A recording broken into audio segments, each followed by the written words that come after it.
Dane news की खबरों के साथ जुड़े रहने के लिए हमारे YouTube चैनल को सब्सक्राइब करें और हमारे Facebook पेज को लाइक करें।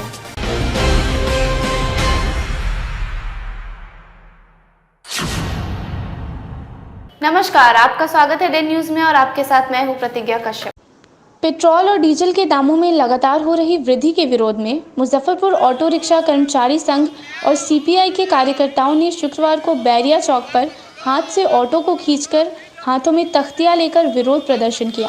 संघ के अध्यक्ष AR अन्नू ने कहा कि केंद्र और प्रदेश की सरकार को पेट्रोल और डीजल के बढ़ते दामों पर अंकुश लगाना चाहिए। 2 महीना कोरोना संक्रमण काल में काम धंधे बंद पड़े थे और हजारों ऑटो चालक भूखमरी के कगार पर पहुंच गए हैं। ऑटो चालकों के परिवार का पेट भरना मुश्किल हो रहा है। पहली बार पेट्रोल से ज़्यादा डीजल के दाम बढ़ गए हैं। कच्चे तेल के दाम गिरे हैं और पेट्रोलियम पदार्थों का पर्याप्त भंडारण है। इसके बावजूद सरकार कुछ करने को तैयार नहीं है। यदि पेट्रोल और डीजल के मूल्य में कमी नहीं की गई तो आंदोलन जारी रहेगा। हम लोग केंद्र सरकार और राज्य सरकार को जगाने के लिए, उन लोगों को, गरीबों की स्थिति बताने के लिए आज हम लोगों का ये अपना अनोखा प्रदर्शन है। हम उनको इस माध्यम से, प्रदर्शन के माध्यम से वो बताना चाहते हैं कि हम लोगों की स्थिति कितनी दयनीय है। वो हम लोगों पर आर्थिक सहायता देना चाहिए। लॉकडाउन की वजह से हम लोग समझिए कि बिल्कुल रोजगार खत्म है, तो आर्थिक सहायता देने के बजाय सरकार हम लोगों को ही ख़त्म करने पर चली हुई है। ये कैसी निकम्मी सरकार है जो गरीबों को ही ख़त्म करना चाहती है। केंद्र का दावा है कि गरीबों को रोज़गार दो, ये रोज़गार नहीं बल्कि हमारा रोज़गार छीना जा रहा है। प्रतिदिन आप खुद सोचिए कि साल 2 साल, महीना 2 महीना में कोई चीज़ों का रेट बढ़ता है, लेकिन यहाँ सरकार खुद अपना छाती पीट के खुश हो रही है कि 18 दिनों से हम डीजल और पेट्रोल का मूल्य वृद्धि कर रहे हैं। हम केंद्र सरकार से ये मांग करना चाहते हैं कि वो शीघ्र अपना डीजल पेट्रोल में जो मूल्य वृद्धि की है उसको रोक लगाए और मूल्य वृद्धि को वापस ले। जो पहले मार्च में लॉकडाउन से पहले जो रेट था वो रेट तय करे कि हम लोग अपना रोजगार कर सकें। आज हम लोग सरकार को बताने के लिए कि हमारे पास पैसा नहीं है कि हम डीजल गाड़ी में भरा सकें, हम गाड़ियों को रस्सी से खींच रहे हैं, बांस के सहारे खींचकर उसको बताने का काम किए हैं कि पेट्रोल डीजल का अगर यही स्थिति रही तो हम लोग आदि मानव काल में चले जाएंगे। जैसे बैलगाड़ी चलता था वही गाड़ियाँ, लाखों की जो गाड़ियाँ ये दे रहे हैं रोजगार के लिए, कैसे गाड़ी चलेगा। तो वही हम प्रशासन को जगाने का काम आज किए हैं कि अगर उन्होंने डीजल पेट्रोल में रोक नहीं लगाया मूल्य वृद्धि में तो हम लोग इससे भी बड़ा आंदोलन करेंगे। विधानसभा चुनाव नजदीक आते ही जिले के राजनीतिक गलियारों में हलचल तेज हो गई है। शुक्रवार को पूर्व विधायक विजेंद्र चौधरी ने अपने आवास पर प्रेस वार्ता कर जल जमाव, स्मार्ट सिटी और एयरपोर्ट सहित कई मुद्दों को लेकर नगर विकास मंत्री और शहर के विधायक सुरेश कुमार शर्मा से इस्तीफा मांग दिया। उन्होंने कहा कि इन्हीं की वजह से आज स्मार्ट सिटी में जिला अंतिम स्थान पर है और जिले की सड़कें टूटी हुई है, लेकिन कोई देखने वाला नहीं है। उन्होंने 10 साल में शहर का कोई विकास नहीं किया। शहर के कल कारखाने भी बंद हो गए क्योंकि जहां का मंत्री रहता है उसी की जिम्मेदारी होती है। अगर उनसे नहीं संभल रहा है तो वह इस्तीफा दे दे या फिर नीतीश कुमार जी ऐसे मंत्री को हटा दें या बर्खास्त कर दें। आज प्रेस कॉन्फ्रेंस के पीछे अंतिम में जब आदमी परेशान हो जाता है किस तरह से नगर निगम के परफॉर्मेंस के कारण वर्षा सिंह के नेतृत्व में जो बोर्ड चल रहा था, स्मार्ट सिटी का प्रावधान मुजफ्फरपुर को मिला, लेकिन मंत्री जी के नगर विकास मंत्री होने के बावजूद अंतिम पायदान पर चला गया। कितना दुर्भाग्य है मुजफ्फरपुर का, मुजफ्फरपुर के लोगों का। उनको स्मार्ट सिटी बनाने में उनका योगदान नहीं है, लेकिन उनके मंत्री होने के कारण इसका सबसे अंतिम पायदान पर चला जाना ये उनका कारण है। पटना तो बह रहा है, मुजफ्फरपुर का सारा सड़क टूटा हुआ है, गड्ढे में तब्दील है, पानी का जमाव है, लोग चल फिरने में परेशानी हो रही है, गिर रहे हैं, लोगों को एक्सीडेंट हो रहा है, लेकिन उनको कोई चिंता नहीं है। हम आज इस प्रेस कॉन्फ्रेंस के माध्यम से कहना चाहेंगे कि माननीय मंत्री महोदय से यदि नहीं संभलता तो इस्तीफा करें या फिर नीतीश कुमार जी से आग्रह करेंगे कि ऐसे मंत्री को हटा दें, उनको बर्खास्त करें। यहाँ हवाई जहाज़ के बारे में बहुत भाषण दे रहे थे कि हवाई जहाज़ खुल रहा है। कहाँ चला गया हवाई जहाज़? एम्स चला गया दरभंगा, हवाई जहाज़ चला गया दरभंगा। यहाँ बटलर का मतलब रेल का कारखाना था तो उसको चला गया यहाँ से। तो जो जनप्रतिनिधि होता है उसकी जवाबदेही है कि हम अपने क्षेत्र के लोगों को रोज़गार के अवसर पैदा करें, हर तरह से सुविधा पैदा करें। कोई काम यहाँ नहीं हो रहा है, सिर्फ टेबल पर काम हो रहा है। भाषण में काम हो रहा है कि मैं इतना करोड़ इतना ला दिया हूँ, इतना करोड़ ला दिया हूँ, इतना कहाँ है पैसा पता नहीं चल रहा है। जवाहरलाल रोड, पानी टंकी चौक से मिठनपुरा चौक तक का जो रोड है उसकी हालत बहुत दयनीय है। लोग गिर रहे हैं, 2-2 अखबार के वहाँ कार्यालय हैं, लेकिन कोई सुनने वाला नहीं है। लोग प्रदर्शन करते हैं, थक जाते हैं। तो इनको अब मंत्रिमंडल में रहने का कोई औचित्य नहीं है। इनको इस्तीफा देना चाहिए और इनको विधानसभा चुनाव में हमको लगता है कि इनका नीचे से ऊपर होंगे वो फर्स्ट। इनका कोई जनता, आप किसी से पूछ लीजिए, सभी वर्ग के लोग परेशान है माननीय मंत्री महोदय से कि क्या कर रहे हैं, कोई काम नहीं कर रहे हैं, सब जगह पीछे हम लोग जा रहे हैं। तो राशन कार्ड का वितरण नहीं हो रहा है, अभी गरीब लोग परेशान हैं राशन के लिए। तो इनको कोई चिंता नहीं है, इनको चिंता है कि भाई हमारा विकास हो रहा है, बस उतना ही से मतलब है इनको। तो हम आज के प्रेस कॉन्फ्रेंस के माध्यम से कहना चाहेंगे कि उनको इस्तीफा दे देना चाहिए। उनको पद पर बने रहने का कोई औचित्य नहीं है। जब सब मामले में आप फेल्योर हैं, कोई काम आप कर नहीं रहे हैं। स्मार्ट सिटी जो आपका विभाग का मामला है उसमें अंतिम पायदान पर आप चले गए। अब क्या जनता को ठगेंगे आप? कौन सा कारण बताएंगे आप कि हमारा ये काम नहीं हुआ? 10 साल हो गया, 10 साल में आप क्या किए? आप दूसरे का किताब बांट रहे हैं, अपना किताब बांटिए ना कि आप क्या किए हैं, आपके कारण से क्या हो गया है। तो इसलिए जनता तैयार है, ये किसी भी हालत में जीतने वाले नहीं है, लेकिन उसके पहले हम चाहेंगे कि वो इस्तीफा दे दें, जो उनकी इज्जत बच जाए। मंत्री जी ने कहा है अब निकाल दिया जाएगा। सो तो शहर की स्थिति है, यहाँ 72 घंटा से और 4 दिन 5 दिन से पानी लगा रहता है, सालों भर लगा रहता है। तो क्या कर रहे हैं वो? चले जाइए पानी टंकी चौक पर क्या हालत है, मोती झील की क्या हालत है, जवाहरलाल रोड का क्या हालत है। सारे शहर के हर मोहल्ले टोले में परेशानी बढ़ी हुई है। मंत्री जी तो निकलते नहीं हैं, तो मंत्री जी को क्या मालूम है कि क्या करेंगे? उनको रहने का कोई औचित्य नहीं है। पटना को डुबा दिए ही भाई। जिस विभाग के मंत्री हो उस विभाग के अपने क्षेत्र में आप काम नहीं करिए। 1 करोड़ 26 लाख रुपए जवाहरलाल रोड के लिए पड़ा हुआ है 6 साल से, उसका उपयोग आपने नहीं किया। हथौड़ी के खानपुर गांव में पिछले दिनों 2 पक्षों के बीच हुई मारपीट की घटना में घायल हुए लोगों का इलाज एसकेएमसीएच में चल रहा है। दोनों पक्षों ने एक दूसरे पर जानलेवा हमला करने का आरोप लगाया है। एक पक्ष की बात हम लोगों ने आपको दिखाई थी, वहीं अब दूसरा पक्ष भी मीडिया के सामने खुल कर आ गया। इस पक्ष के मोहम्मद रियाज सिद्दीकी ने कहा कि पुरानी रंजिश में जिला पार्षद मोहम्मद लाल बाबू और उनके बेटों ने हमला कर दिया, जिसमें घर के कई सदस्य गंभीर रूप से जख्मी हो गए हैं। रियाज सिद्दीकी का कहना है कि जिला पार्षद और उनके बेटों ने 2017 में घर में आग लगा दिया था। उस मामले में एक बेटा पर अभी भी केस चल रहा है। उसी केस को उठाने को लेकर 23 जून को फिर से घर पर हमला कर दिया, जिसमें घायल भाई मोहम्मद गुलाब की स्थिति गंभीर बनी हुई है।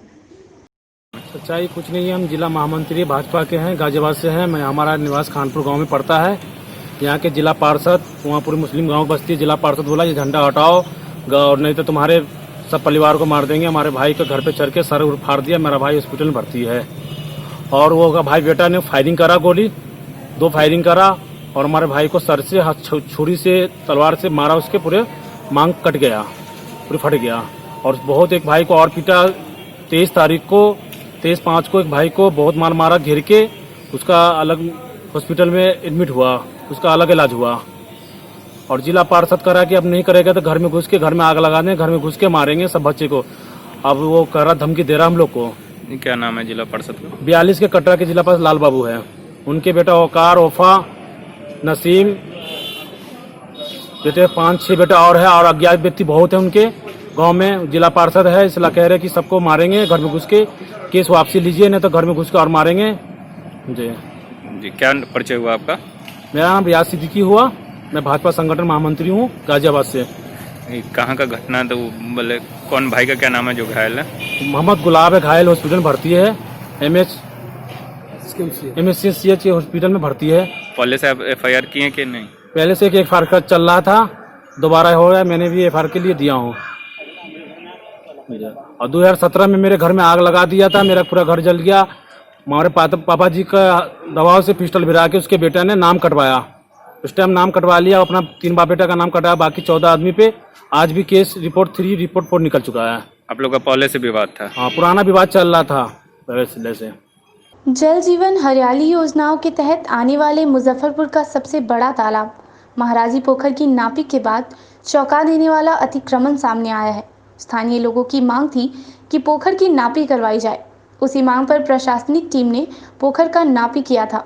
एसडीओ पूर्वी कुंदन कुमार ने साफ साफ कह दिया है कि जून महीने के अंत तक बलपूर्वक अतिक्रमण मुक्त कराकर पोखर का सौंदर्यीकरण करवाया जाएगा। आपको बता दें कि मुख्यमंत्री नीतीश कुमार की योजना जल जीवन हरियाली के तहत ग्रामीण इलाके से लेकर शहरी इलाके तक के पोखरों का सौंदर्यीकरण के लिए काम तेजी से चल रहा है। में बहुत सारे स्थायी और अस्थायी अतिक्रमण हैं और उसकी कंप्लीट नापी एवं अतिक्रमणकारियों की सूची बनाने के लिए अंचल अधिकारी को प्राधिकृत कर दिया गया है और बहुत जल्दी हम लोग इसकी सूची बना लेंगे।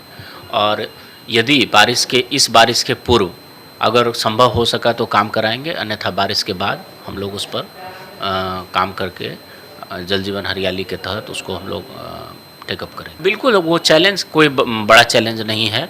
यदि वो भूमिहीन होंगे तो उसको बसाएंगे भी हम लोग, और अतिक्रमणकारी को हम लोग किसी भी सूरत में प्रश्रय नहीं देंगे। अगर उनकी कोई आवश्यकता है तो उसकी पूर्ति के लिए प्रॉपर फोरम है, वो फोरम उसको देखेगी। इसका ये कदापि मीनिंग नहीं है कि जहाँ पर चाहें वहीं पर बस जाएं। पोखर भिंडा के संबंध में माननीय सर्वोच्च न्यायालय का स्पष्ट आदेश है, पोखर भिंडा पर किसी प्रकार का बसावट बर्दाश्त नहीं होगा।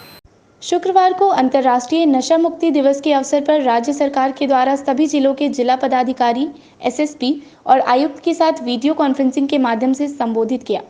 वहीं मुजफ्फरपुर के समाहरणालय के सभागार में भी जिलाधिकारी और एसएसपी वीडियो कॉन्फ्रेंसिंग के माध्यम से जुड़े तथा राज्य सरकार के वरीय पदाधिकारियों ने नशा के विरोध में उठाए गए कदमों पर बातचीत की और संकल्प लिया कि नशा के विरोध में किए जा रहे कार्यों को आगे भी लगातार जारी रखा जाएगा और इसको लेकर रचनात्मक कार्य किए जाएंगे। साथ ही साथ मौसम विभाग के द्वारा आगामी 27 से 29 जून तक भारी बारिश की चेतावनी दी गई, जिसको लेकर जिलाधिकारी की अध्यक्षता में आपदा प्रबंधन विभाग की महत्वपूर्ण बैठक की गई, जिसमें सभी प्रखंड से लेकर जिले के पदाधिकारियों को अलर्ट मोड पर रहने का निर्देश दिया गया है। मादक द्रव्यों के अवैध व्यापार और उसके दुरुपयोग को लेकर के अंतर्राष्ट्रीय नशा मुक्ति दिवस मनाया जाता है। इसी संदर्भ में राज्य सरकार द्वारा वीडियो कॉन्फ्रेंसिंग के माध्यम से सभी जिलों के जिला प्राधिकारी, प्रमंडलों के आयुक्त और एसएसपी को संबोधित किया गया तथा राज्य स्तर के जो वरीय पदाधिकारी हैं उनके स्तर से नशा के विरोध में उठाए गए कदमों पर बात की गई तथा यह संकल्प लिया गया कि नशा के विरोध में जो अभियान चलाया जा रहा है वो सतत जारी रहेगा और इसको लेकर के रचनात्मक कार्य भी किए जाएंगे। तो ये एक हो गई बात वीडियो कॉन्फ्रेंसिंग की। उसके बाद जिला स्तर पर एक बहुत ही महत्वपूर्ण बैठक, जैसा कि आप जान रहे हैं कि 27 से लेकर 29 तारीख तक जिले में भारी वर्षापात की भविष्यवाणी की गई है, पूर्वानुमान मौसम विभाग द्वारा लगाया गया है। इसे देखते हुए आपदा प्राधिकरण जो हमारे जिला का है उसके तत्वाधान में क्राइसिस मैनेजमेंट ग्रुप की महत्वपूर्ण बैठक हुई, जिसमें जिले के जिलाधिकारी के साथ सभी वरीय पदाधिकारी, पुलिस अधीक्षक भी मौजूद थे। इसमें जिला प्रशासन के द्वारा प्रखंडों के और जिला स्तर के सभी पदाधिकारियों को अलर्ट मोड में काम करने का निर्देश दिया गया है। सारे लोगों को तैयार रहने को कहा गया है। नगर निगम के साथ साथ नगर पंचायत कांटी, साहेबगंज और मोतीपुर को भी निर्देशित किया गया है। विद्युत विभाग, स्वास्थ्य विभाग, परिवहन विभाग, जिला पंचायती राज तथा इससे संबंधित अन्य तकनीकी विभागों को भी अलर्ट मोड में रहने का और तैयार रहने का निर्देश दिया गया है। शुक्रवार को अहियापुर पुलिस ने कोलुआ पैगंबरपुर स्थित गंडक नदी के किनारे छापेमारी कर नकली शराब फैक्ट्री का उद्भेदन किया है। पुलिस ने 10,000 लीटर अवैध शराब बनाने की सामग्री जब्त की है। जानकारी के अनुसार एसएसपी को सूचना मिली कि गंडक नदी के किनारे नकली शराब बनाने का कारोबार चल रहा है। उक्त सूचना पर प्रशिक्षुक डीएसपी सतीश सुमन और साकेत कुमार के नेतृत्व में अहियापुर पुलिस की विशेष टीम ने छापेमारी कर 10,000 लीटर अवैध शराब बनाने की कच्ची सामग्री के साथ गैस सिलेंडर सहित अन्य सामान को बरामद किया है। वहीं शराब माफिया पुलिस को आते देख फरार हो गए। अहियापुर थाना प्रभारी ने बताया कि कारोबारी की गिरफ्तारी के लिए छापेमारी की जाएगी। सूचना मिली थी कि दादर कोलुआ के समीप से फुड्ढाब इलाके में नदी किनारे कुछ असामाजिक तत्वों द्वारा अवैध शराब का निर्माण किया जा रहा है। सूचना पर प्रशिक्षु डीएसपी सतीश सुमन सर और प्रशिक्षु डीएसपी साकेत कुमार सर के नेतृत्व में अहियापुर थाना के पुलिस पदाधिकारी और चौकीदार आकर हम लोग छापामारी किए। तो यहाँ करीब 10,000 लीटर के करीब कच्ची सामग्री शराब बनाने की, देसी शराब बनाने की, गैस सिलेंडर, ड्रम, ये सब बरामद हुआ। कोई पकड़ाया भी है? नहीं, चूँकि दिन में रेड हुआ और नदी किनारा था, देखते यहाँ से लोग कोई पकड़ाया नहीं है, लेकिन इस संबंध में सूचना इकट्ठा किया जा रहा है। कुछ करने पर अग्रिम धंधा कितने दिनों से चला आता था? अब इसके ये हाल फिलहाल ही शुरू हुआ है, चूँकि हम लोग लगातार यहाँ छापामारी करते रहते हैं, पहले भी किए हैं, अब नेक्स्ट किया हुआ है, तो हाल फिलहाल ही हुआ है, बहुत दिनों से ही नहीं हो पा रहा होगा। जिसे सूचना मिली हम लोग छापामारी करके इसको भी नष्ट किए हैं। सर, बाकी जब शराबों को यहीं पे नष्ट कर दिया जाएगा या फिर नहीं, कच्ची सामग्री है, इसको ले जाने से इसके मतलब ये कच्ची सामग्री है, शराब नहीं पकड़ पाया है। शराब नहीं, कच्ची सामग्री जो होता है उसको सबको भी नष्ट कर दिया गया। अंतर्राष्ट्रीय नशा मुक्ति दिवस पर शुक्रवार को दरभंगा रोड गरहा चौक NH 57 स्थित नवरंग नशा एकीकृत पुनर्वास केंद्र में सम्मान समारोह का आयोजन किया गया, जिसमें संस्थान के सचिव हाजी तौहीद खान ने केंद्र के डॉक्टर और वहां मौजूद मरीजों को सम्मानित किया। कार्यक्रम की शुरुआत दीप प्रज्वलित कर की गई। मौके पर मौजूद संस्थान के संस्थापक सचिव हाजी तौहीद खान ने बताया कि आज के युवा सबसे ज़्यादा नशा के आदी हो गए हैं। सभी लोगों को नशा मुक्ति के लिए एक अभियान चलाने की ज़रूरत है। इसमें उद्देश्य यही है हमारा, 1993 से नशा विमुक्ति केंद्र में चला रहा हूँ और उसमें हज़ारों आदमी इससे ठीक होके गए हैं। आज के दिन हम लोग इसलिए इन लोगों को जगाते हैं कि किसी तरह का जो नशा ले रहा है वो आज तौबा करे, प्रतिज्ञा करे कि हम इस दलदल से हम निकल जाएंगे, अब कभी हम नहीं पिएंगे। यही हम लोगों का ये रहता है, इसलिए अंतर्राष्ट्रीय नशा दिवस मनाते हैं। और यहाँ बखरी में भी हमने सेंटर चलाया, उसके बाद गरहा में चला रहे हैं, लगभग 30-35 साल से हम चला रहे हैं। आज क्या सब किए कार्यक्रम में? आज कार्यक्रम था कि सवेर से ऐसे योगा वगैरह ही कराते हैं और मिडिल वगैरह हम लोग अपने डॉक्टर साहब से इनको तकसीम कर रहे हैं। और गणेश बाबू वगैरह जो आते हैं, चूँकि आज नहीं आए, तो इनको अपना दिया जाएगा। डीजल और पेट्रोल की कीमतों में लगातार हो रही वृद्धि के खिलाफ SUCI कम्युनिस्ट की ओर से मोतीझील से लेकर कल्याणी चौक तक प्रतिवाद जुलूस निकाला गया। इस दौरान जुलूस में शामिल लोगों ने पेट्रोल और डीजल की मूल्य वृद्धि अविलंब वापस लो, आसमान छूती महंगाई पर रोक लगाओ, गरीब विरोधी केंद्र सरकार और राज्य सरकार मुर्दाबाद का नारा लगाया। वहीं जिला सचिव अर्जुन कुमार ने आरोप लगाते हुए कहा कि केंद्र एवं राज्य सरकार पूंजीपतियों, खासकर तेल कंपनियों के हित में पेट्रोल एवं डीजल के दामों में रोज रोज वृद्धि कर रही है, जबकि अंतर्राष्ट्रीय बाजार में कच्चा तेल पानी से भी सस्ता है। आज इस कल्याणी चौक पर हमारी भारतीय SUCI कम्युनिस्ट की ओर से जो हमारे केंद्र की नरेंद्र मोदी सरकार है, जो बार बार डीजल और पेट्रोल के दाम में वृद्धि कर रही है, प्रतिदिन डीजल और पेट्रोल के दाम में वृद्धि हो रही है, उसके खिलाफ पूरे देश में आज विरोध प्रदर्शन किया जा रहा है। साथियों, आप सभी जानते हैं देश की जो अर्थव्यवस्था है वो डीजल और पेट्रोल पर टिका हुआ है। चाहे वह कृषि हो, व्यवसाय हो, हर क्षेत्र में डीजल पेट्रोल अहम भूमिका होती है। लेकिन ये सरकार जो केंद्र की सरकार है, भाजपा की सरकार है, नरेंद्र मोदी की सरकार है, वो प्रतिदिन डीजल पेट्रोल का दाम बढ़ा रही है। वह तनिक भी इस बात का ख्याल नहीं कर रही कि पिछले मार्च महीने से लगातार इस देश का आम आवाम, किसान, मजदूर, मेहनत करने वाले लोग जो हैं वो बेरोजगारी के शिकार बने हुए हैं।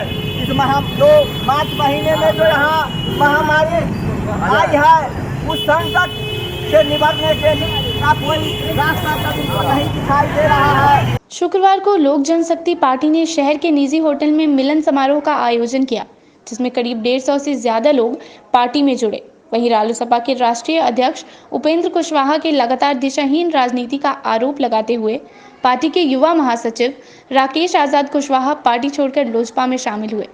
साक्षी भारतीय जनता पार्टी के कार्यकर्ता भी लोजपा में शामिल हुए। सभी का पार्टी में आने पर अंग वस्त्र और बुके देकर स्वागत किया गया। एक प्रमुख मजबूत साथी मुजफ्फरपुर जिले में रालोसपा के पूर्व राज्य परिषद के सदस्य सह प्रदेश महासचिव युवा रालोसपा में थे राकेश आजाद जी, जो आज हमारे पार्टी की सदस्यता ग्रहण किए हैं। इनके साथ बड़ी खुशी की बात है कि राम नरेश कुशवाहा जी पूर्व प्रखंड अध्यक्ष मीनापुर रालोसपा, कैलाश प्रसाद जी वरिष्ठ नेता सह पूर्व मंडल अध्यक्ष मीनापुर भारतीय जनता पार्टी, डॉक्टर कमलेश कुमार वरिष्ठ भाजपा नेता मीनापुर, राम कुमार कुशवाहा पूर्व प्रखंड अध्यक्ष रालोसपा मीनापुर, पारस प्रसाद वरिष्ठ नेता रालोसपा मीनापुर, श्याम बाबू प्रसाद उप मुखिया वरिष्ठ नेता रालोसपा मीनापुर, राजीव कुमार सिंह वरिष्ठ नेता रालोसपा, अरुण चौधरी प्रखंड महासचिव रालोसपा, लखिंदर कुशवाहा पंचायत अध्यक्ष रालोसपा, रमेश कुशवाहा प्रखंड उपाध्यक्ष रालोसपा। कुल कितने लोगों को? लगभग 150 आदमी रालोसपा और भाजपा के आज हमारे दल में सम्मिलित हुए हैं। और आज लोक जनशक्ति पार्टी मुजफ्फरपुर ने बहुत खुशी की दिन है कि हमारा मुजफ्फरपुर में मीनापुर और ऐसे तो राकेश जी 11 विधानसभा पर भी अपना माने इनका अति रहता है, प्रभाव है। इसलिए हमको बहुत खुशी हो रही है कि काफ़ी संख्या में रालोसपा और भाजपा के लोग लोक जनशक्ति पार्टी का सदस्यता ग्रहण किए हैं। इसके लिए मैं सारे लोगों को लोक जनशक्ति पार्टी की तरफ से बधाई देता हूं और शुभकामना देता हूं। माननीय रालोसपा के सुप्रीमो कुशवाहा जी के जो कार्यप्रणाली है वो दिशा विपरीत चल रही है, उनसे शुद्ध होकर मैं आज लोजपा पार्टी ज्वाइन कर रहा हूँ। नोनिया जाति को एसटी में शामिल करने की मांग को लेकर शुक्रवार को शहर के सिकंदरपुर चौक स्थित एक निजी विवाह भवन में अखिल नोनिया संयुक्त संघ के राष्ट्रीय संयुक्त सचिव कमलेश कुमार चौहान के नेतृत्व में विजुअल रैली का आयोजन किया गया, जिसमें उत्तर प्रदेश से चलकर मुजफ्फरपुर पहुंचे नोनिया समाज के वरिष्ठ नेता संजय कुमार चौहान ने कहा कि अगर हमारी मांग सरकार समय रहते पूरा नहीं करती है तो इसका खामियाजा बिहार सरकार को आने वाले विधानसभा चुनाव में भुगतना पड़ेगा। को लेकर के बैठक किया गया, जैसे कि आए दिन नीतीश कुमार जी का बयान आया कि नोनिया समाज को एसटी में लेकर भारत सरकार को अनुशंसा कर रहे हैं, तो पिछले इलेक्शन में भी सेम इलेक्शन के वाइन वक्त पे ही वो उनका बयान आता है कि नोनिया को एसटी में शामिल किया जा रहा है।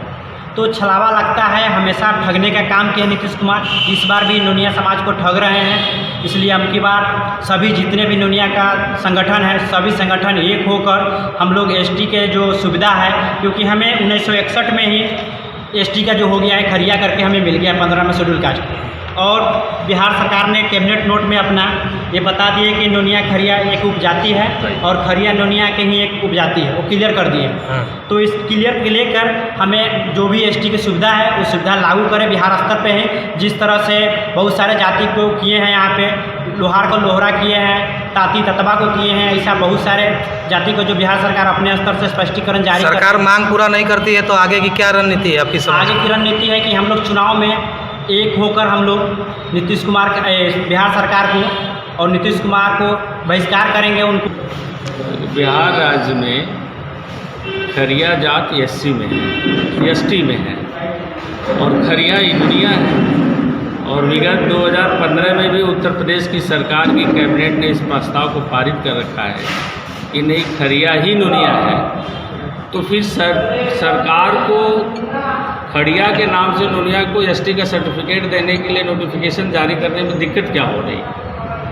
और जदयू सरकार इस विषय को लटका करके चुनावी फायदा लेना चाहती है, इसलिए वो फिलहाल कुछ दिनों पहले उसने केंद्र सरकार को अनुशंसा भेजने की बात कही कि हम नोनिया को एसटी में शामिल करने की अनुशंसा भेज रहे हैं, जबकि नोनिया ऑलरेडी बीते दिनों गलवान घाटी में हिंसक झड़प में भारत के 20 जवान शहीद हो गए थे, जिसको लेकर चीन के खिलाफ पूरे देश में विरोध हो रहा है। वहीं शुक्रवार को जिला कांग्रेस कमेटी के द्वारा खुदीराम बोस स्मारक स्थल पर 1 दिवसीय धरना दिया गया और मांग की गई कि चीन के द्वारा जो निंदनीय घटना की गई है, भारत सरकार उसका जवाब दे और 20 सैनिकों के बदले 200 सैनिकों को मार गिराए। मौके पर जितेंद्र कुमार मंडल, जिला प्रवक्ता वेद प्रकाश सहित दर्जनों कार्यकर्ता मौजूद रहे। हमारे जो 20 वीर शहीद शहादत हुए हैं चाइना के द्वारा, आज हम लोग शहीद खुदीराम बोस स्मारक स्थल पर धरना दे रहे हैं और श्रद्धांजलि समारोह जो है यहाँ पर आयोजित की गई है। हम ऐसे आक्रमण का हम निंदा करते हैं, भर्त्सना करते हैं। चाइना शर्म करो, आज हमारे निहत्थे सैनिकों पर जो वार किया है और हमारे 20 वीर शहादत हुई है। हम प्रधानमंत्री महोदय, आदरणीय प्रधानमंत्री महोदय जी से कहना चाहते हैं कि वह 2014 में 2 सैनिक की हत्या हुई थी हेमराज की, और उस पूरे चुनाव में उन्होंने कहा था कि हम सर काट के लाएंगे। आज क्या हो गया जो हमारे निहत्थे सैनिक को भेज दिया गया और उनकी हत्या हो गई। आज हम इस दुख की घड़ी में जो वीर शहीद हमारे सैनिक हुए हैं, उनके परिवार के साथ पूरा कांग्रेस परिवार है और हम उनको श्रद्धांजलि देते हैं, सत नमन करते हैं। शुक्रवार को एक प्रयास मंच के द्वारा पुरानी गुदरी बहलखाना रोड स्थित एक प्रयास मंच कार्यालय में गुरुवार को वज्रपात से हुए किसानों की मौत पर श्रद्धांजलि सभा का आयोजन किया गया, जिसमें लोगों ने कैंडल जलाकर वज्रपात में हुए किसानों की मौत पर श्रद्धांजलि अर्पित किया। मंच के संस्थापक संजय रजक ने कहा कि बिहार के इतिहास में वज्रपात से एक दिन में इतने लोगों की मौत कभी नहीं हुई है। किसानों की मौत भी किसी शहादत से कम नहीं है, क्योंकि अपने देश भारत की यह कर्म भूमि खेती के लिए है जो किसान करते हैं। आज एक प्रयास मंच के द्वारा पुरानी गुदरी बहलखाना रोड स्थित एक प्रयास मंच कार्यालय में वज्रपात से हुई 100 किसानों की मौत को लेकर श्रद्धांजलि कार्यक्रम का आयोजन किया गया है। जिस प्रकार सैनिक हमारे देश की रक्षा सीमा पर रहकर दिन रात मेहनत करते हैं, ठीक उसी प्रकार किसान भी होते हैं जो दिन रात मेहनत कर खेती कर हम लोग के बीच अन्न उपलब्ध कराते, तो हम लोग जाकर भोजन कर पाते हैं। और 100 किसानों की मौत होना ये बहुत ही दुख की बात है। और बिहार के इतिहास में यह पहला दिन था जो एक दिन में इतनी लोग की जान चली गई है। आज इसी को लेकर आज एक प्रयास मंच ने कैंडल जलाकर उन किसानों को श्रद्धांजलि अर्पित किया है जिनकी मौत हो गई। साथ ही मैं संजय रजक अपने मंच के माध्यम से माननीय मुख्यमंत्री और प्रधानमंत्री जी से यह मांग करता हूं कि जिन लोगों की मौत वज्रपात से हुई है उन सभी को हर तरह की सरकारी योजना से लाभ मिले। साथ ही इन वज्रपात से हुई किसानों में जो किसान कर्ज लेकर अगर खेती कर रहे थे उन सभी किसानों का कर्ज माफ़ हो। शुक्रवार को महानगर राजद अल्पसंख्यक प्रकोष्ठ के द्वारा विद्युत विभाग को जर्जर पोल बदलने हेतु आवेदन दिया गया। महानगर राजद अल्पसंख्यक प्रकोष्ठ के अध्यक्ष पाले खान ने बताया कि शुक्ला रोड स्थित जौहरा गली के पास एक बिजली का पोल बहुत दिनों से जर्जर स्थिति में है। पोल कभी भी गिर सकता है, जिससे इस बरसात के मौसम में कभी भी कोई अप्रिय घटना घटित हो सकती है, जिसको लेकर आज कनीय विद्युत अभियंता चंदवारा फीडर को अविलंब जर्जर पोल बदलने हेतु लिखित आवेदन दिया गया है। साथ में वार्ड पार्षद अब्दुल बाकी, अफरीदी रहमान, मोहम्मद शौकत आदि मौजूद थे। देखिए, शुक्ला रोड स्थित जोहरा गली के पास एक पोल बहुत दिनों से जर्जर स्थिति में है जो नीचे से सड़ चुका है। कई बार बिजली विभाग को मौखिक रूप से भी हम लोगों ने कहा। आज महानगर राष्ट्रीय जनता दल अल्पसंख्यक प्रकोष्ठ के द्वारा जो कन्या विद्युत अभियंता है चंदवारा फीडर के, उनको एक आवेदन दिया गया है और हम लोगों ने ये मांग किया है उनसे कि जल्द से जल्द इस पोल को बदला जाए। कोई भी अप्रिय घटना कभी भी घटित हो सकती है। बरसात का मौसम है, ऐसे में कोई भी घटना कभी भी घटित हो सकती है। इसलिए हम लोगों ने आज एक आवेदन दिया और हम लोगों ने मांग किया बिजली विभाग से कि इसको जल्द से जल्द बदला जाए। आज की खबरों में फिलहाल इतना ही। कल फिर मिलेंगे कुछ नई खबरों के साथ। तब तक के लिए डे न्यूज़ परिवार को दीजिए इजाजत।